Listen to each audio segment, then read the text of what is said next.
BNP ক্ষমতায় আসবে, এই ভয়ে তোমার সামনে সামনে মাথা নত করবে।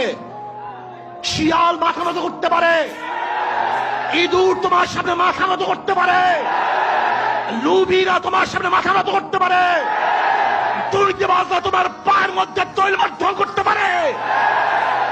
অবৈধ ক্ষমতা যারা স্বপ্ন দেখে তারা তোমার সামনে গিয়ে মাথা নত করতে পারে, কিন্তু বাঘ তোমার সামনে মাথা নত করবে না, সিংহ তোমার সামনে দুর্বল হবে না, আদর্শবান ব্যক্তিরা তোমাকে কোনো অবস্থাতেই পছন্দ করবে না।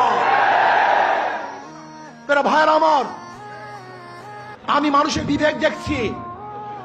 এই ঘটনা ঘটাবার পরেও বিবেকবান মানুষ যারা নিজেদেরকে শিক্ষিত দাবি করে, ওরা কিভাবে বিএনপি আওয়ামী লীগ করে আমার বুঝে আসে না। ওরা শিক্ষিত নয়, ওরা জ্ঞান পাপী। জ্ঞান পাপী ছাড়া এই দুর্নীতিবাজ ধর্ষক খুনিদের সাথে কোন মানুষের সম্পর্ক থাকতে পারে না।